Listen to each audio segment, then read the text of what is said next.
Je suis le bon berger qui donne sa vie pour ses brebis.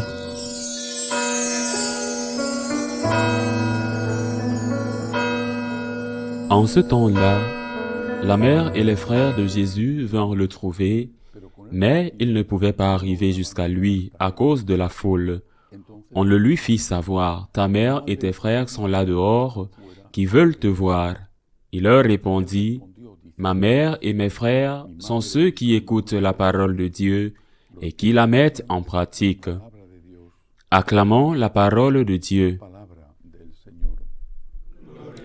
Chaque année, nous lisons ce fragment de l'évangile de Saint Luc, et chaque année, je commence l'homélie par un petit commentaire exégétique que je pense qu'il est important que chaque catholique connaisse, surtout pour affronter les protestants qui le savent aussi et qui pourtant, pour nuire à l'Église catholique, mentent et le font délibérément.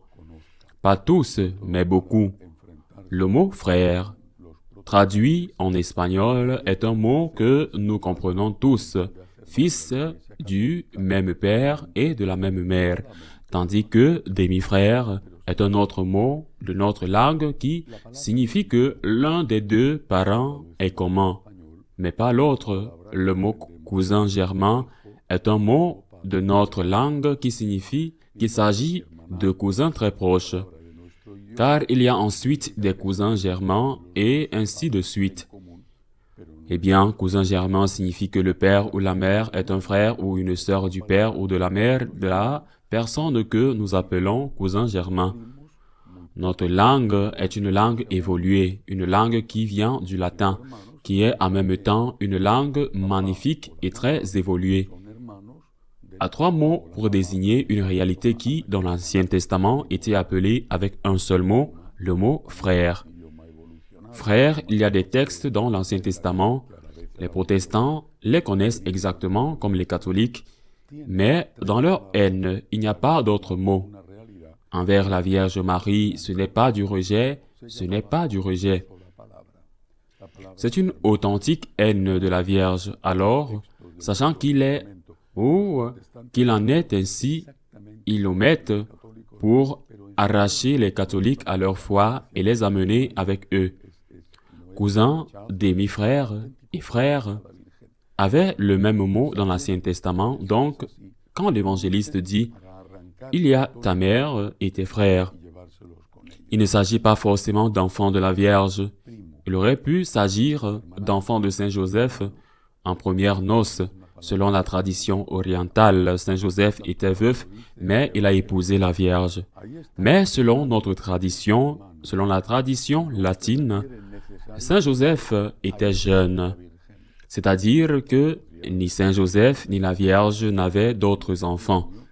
Et le fils de Marie, notre Seigneur Jésus-Christ, n'était que le fils adoptif de Saint Joseph, et dans ce cas, frère signifierait cousin germain, parents proches. Si notre Seigneur avait eu des frères, des enfants de la Vierge Marie, et peut-être même des demi-frères, c'est-à-dire des enfants de Saint Joseph, mais pas de la Vierge, il n'aurait pas pu, il était impossible que notre Seigneur laisse la Vierge en garde dans les mains de quelqu'un qui n'était pas de sa famille. C'était absolument impossible dans le monde juif. Et pourtant, notre Seigneur confie la Vierge Marie à la garde d'un étranger, Saint Jean évangéliste. Il n'était pas de la famille. Saint Jean va être celui qui va prendre soin de la Vierge. Femme, voilà ton fils. Fils, voilà ta mère. Il n'aurait pas pu laisser la Vierge entre les mains d'un étranger. S'il y avait eu un demi-frère ou un frère, la Vierge Marie était vierge avant la naissance, à la naissance et après la naissance. Tout catholique qui ne veut pas être hérétique, quel qu'il soit, cardinal, prêtre, évêque, diacre, catéchiste, laïc, peu importe, tout catholique qui nie cela, que la Vierge Marie était vierge avant l'accouchement, pendant l'accouchement et après l'accouchement, ni un dogme de foi. La virginité perpétuelle de Marie. En ayant un dogme de foi, on se met automatiquement en dehors de l'Église.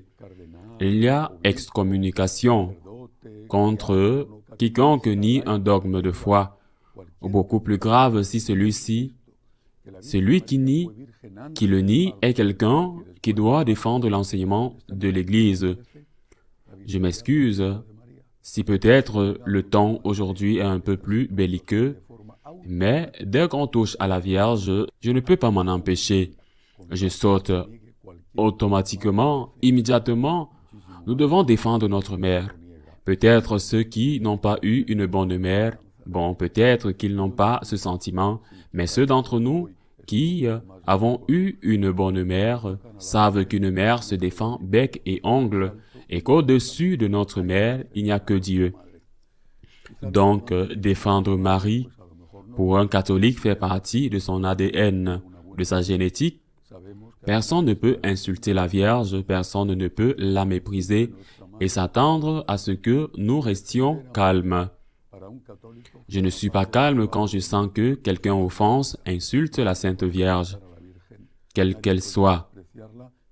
Allons maintenant au cœur de ce merveilleux évangile, parce que ce que Jésus veut nous enseigner, c'est que nous pouvons être comme sa mère, comme ses frères et sœurs, et non pas parce que nous avons une consanguinité avec lui.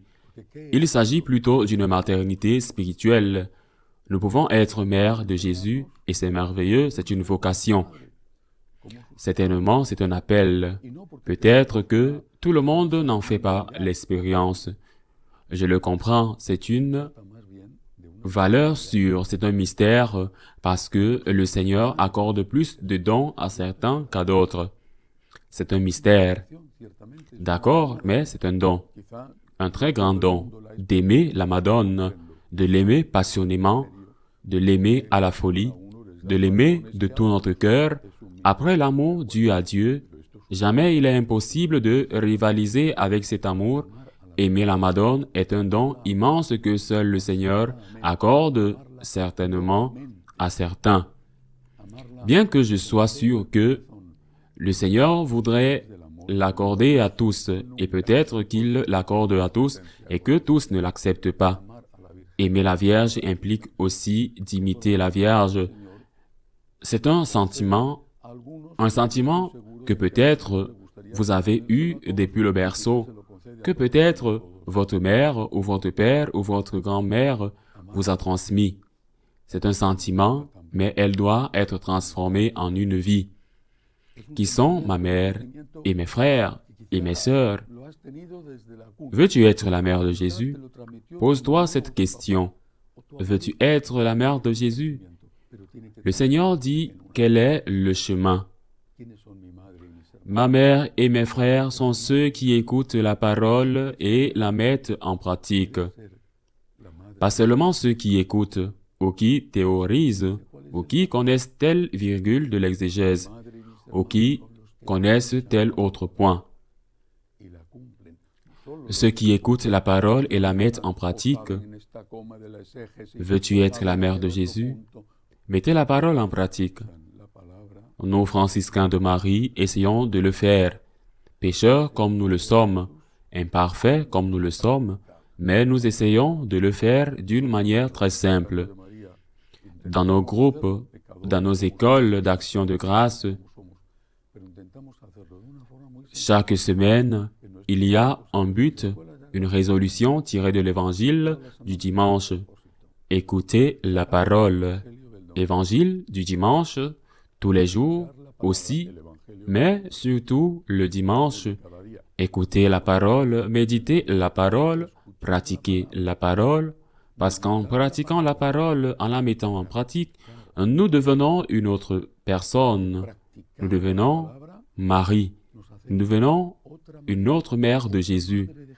Voulez-vous être la mère de Jésus?